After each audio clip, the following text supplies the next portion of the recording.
Hey all, Hipper here, and don't forget to like, share, comment, and of course subscribe to the channel, because in this video we are looking at the new Pan-Asian Tier 7 cruiser, the Harbin, and I like this ship here. I haven't played many battles in it. I think I've only played like 2 or 3, but it's really good. It's super squishy though, so I'm running an agile build here, or like a semi-agile build, because this guy here is special. He doesn't have the agile perk in the 4th row, so you can't do a full agile build, and it's kind of weird. He also has fully packed and the improved reload in the same commander, which is also weird. So yeah, he's a little bit special. So, but it's as agile as you can get these ships here, and I think this is done on purpose. So 4 smokes, 3 heals, and no less than 3 torpedo boosts here, which is pretty awesome. The reload time is fairly long though. So 4.9 reload, and look here, 2-second rudder already, and 38 knots. So I think that's why the 4th agility perk was removed, because it was just going to make the rudder too fast for the game, I think, because that would be an additional 7%, and that would make it like, I don't know, 1 point something rudder. I mean, like, wish attack can go down to 1.4, so it wouldn't break the game, but there must be a reason for it. So anyway, this is an agile build, like I said, and as much fun as this is, I don't think it's the right way to go with these cruisers here. I think probably more traditional builds or smoke builds are the way to go. As you can see here, it doesn't have sonar, so it's not a very good agile cruiser because of that. But you do have plenty of smokes, 4 smokes here, and like I said, 3 heals and 3 torpedo boosts.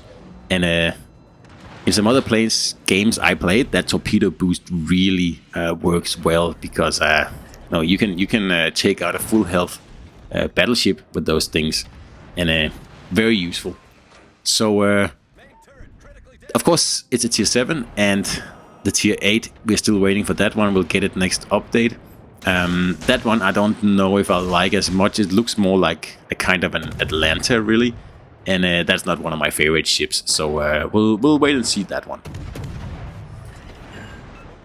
So overall, I really like this ship here, and I like the line like overall as well. And I know some of the other CCs, particularly Metajerk, he seems to enjoy these ships a lot as well. And I don't know what it actually is, but it could be the fact that they reload quite fast. Like, I have 4.9 second reload on this thing here, and I don't have like it spec'd into reload at all. I don't even have the legendary reload picked. So I mean, it's a fun ship because you're always firing, really, just like Minotaur more or less. And although you can't get this thing with a radar, you will have to make do, or like make do in quotation marks, with smoke. I find it like strangely entertaining to play, and I can't really explain why. And like I said, I've only played 3 battles or so in the ship so far, but I enjoy it. And I mean, I played this game long enough to know in the first battle if I like a ship or not. And I'd say this is an 8 out of 10, something like that. It's fun. And keep in mind, that's coming from me playing a ship that you can only play with smoke. Like, for example, Minotaur, I don't play with smoke because it's too boring.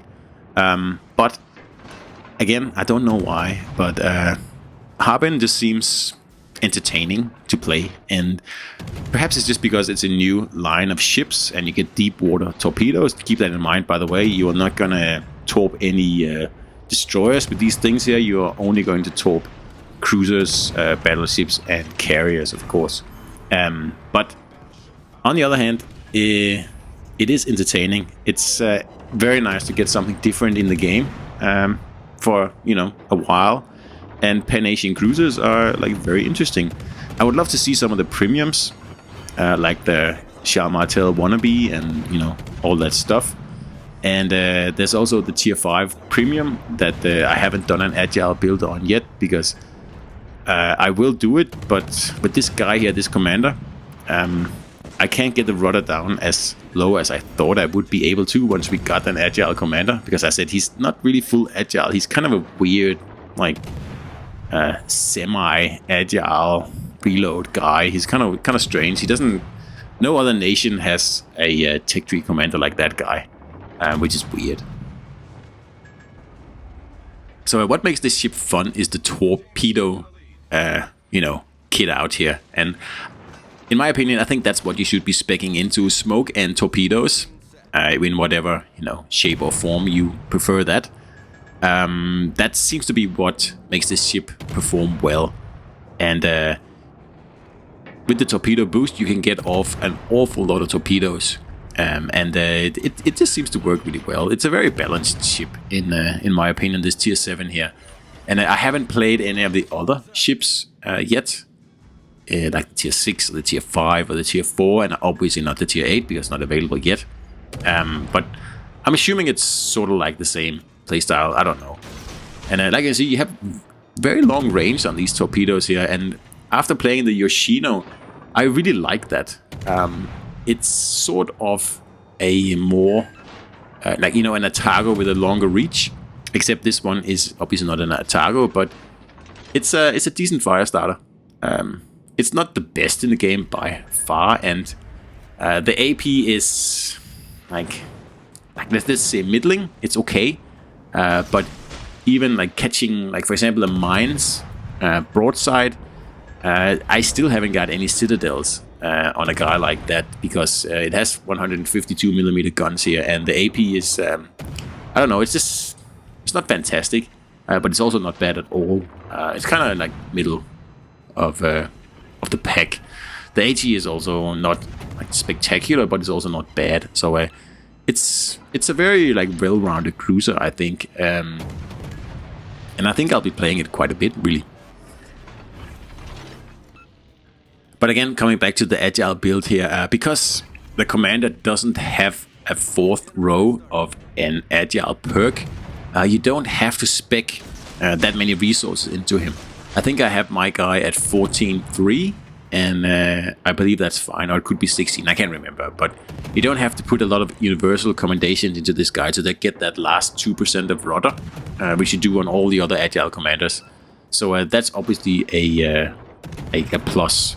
Look at that torp hit we got here from at a distance of 10 kilometers, which is just enough to get this Nelson here, knock this Nelson off the edge. These are the things that makes this ship fun to play. It's a little bit. It actually reminds me quite a bit of Yoshino, except for the reload.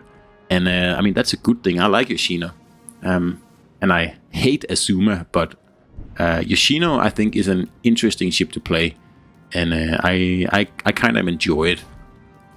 Also, I haven't played the Napoli yet. Oh, actually, that's not true. I have played one battle, and that thing goes down to 2.4 rudder and 41 knots. So that is finally a very agile heavy cruiser at legendary tier. The problem is that it doesn't have sonar, and really, or radar for that matter, and that's really a big problem at legendary, I think. It's the same with Colbert. I mean, that's a very nice ship for farming damage, but for chasing destroyers, it's really not that suited for that, which is a bit of a shame. And I think it's going to be the same with Napoli. The reload is not too bad. I believe I can get it down to around 15 seconds with an agile build, which is okay. But yeah, I have to play the ship, obviously, before I have an opinion of it. But looking at it and having played one battle, I am not sure. So you might have guessed why I'm not recommending an agile build on this Harbin here, because in this battle here I have hardly moved. I've just, picked a good spot, sitting here and just, trying to keep people from pushing and trying to keep destroyers out of the cap. I haven't even bothered capping here. If I did that right now, which looks like I'm actually going to do now, then, I mean, yeah, that would give extra XP, but like I said, I'm just testing out the ship here, and I don't really care too much about what goes on around me here. And like I said, it's a decent ship. I'm quite surprised actually, because when I first saw these things with all the blue armor, I was thinking, oh no, this looks like a horrible ship. But it's fairly entertaining, really, and I'm I'm actually going to recommend that you you know, like research this line here. And don't get me wrong, these are difficult ships because if you take a hit just like Minotaur, you are going to feel it. And you don't have a radar just like Minotaur, and you are playing a little bit by ear here, and it's definitely not a line for beginners, but it is an interesting you know, addition to the game, definitely. And I like, you know, interesting additions, and I'm very happy with it. And also in this game here, I have an, as you can tell, a very good team. So I don't really have to make any plays. I just sit in one spot and just farm damage here. And I mean, sometimes that's like in its place. So the question is, should you research this line here? And the question is yes, but if you haven't done the British line first, the light cruiser line that is, I would do that one first, because it's going to help you a lot when you play these ships here. Especially if you go with an agile build, which, like I said before, I'm not really recommending it because it's not the strength of these ships here. While on the other hand, Edinburgh is an excellent agile cruiser, probably the best agile cruiser in the game. And I would definitely go an agile build on that thing. But on Harbin, nah, I'll do another video where once I've figured out the optimal build.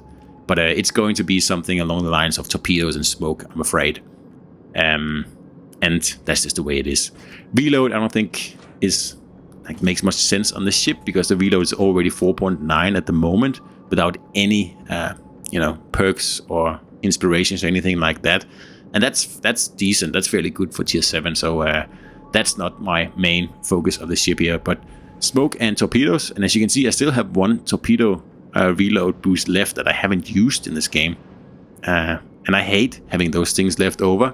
But I only have one Suzuya left here, and that's why I'm thinking, oh, I am just going to rush this guy and see if I can get my torpedoes off, so I don't end the game with, you know, a leftover torpedo boost, because that would be awful. One thing I like about this ship is because it is a fairly a spamming ship. It's not as bad as Cleveland or Worcester or anything like that, because that this ship can actually be punished. I mean, if you get hit, you're not going to get overpenned in this thing here. You're going to take full damage just like Minotaur. And I like that. And I think that's how cruisers should be. I think that's the way it should be in the game. And if you watch this channel regularly, you know my hate for Cleveland and Worcester in particular. Or Wichita is also in that area. Because I just don't think those ships are balanced right. I think they take way too many overpens, and overpens are one of the things that really you know, piss people off in this game here. And you don't want to piss off your players because of unfair mechanics, which, let's face it, it kind of is. While on the other hand, you can see the Harbin, I am taking I know it's HE shells, it's not AP shells, but I know I'm taking a punishment here. So if you're not careful in the ship, and I mean careful with a capital C, you will get absolutely punished. So not a ship for beginners, but a very rewarding ship, and it looks like a very rewarding line. So 136,000 is pretty decent in the ship here. Not that great XP, because I kind of didn't cap or do anything very useful, but still MVP in the game. So I hope you enjoyed the game, and see you out there.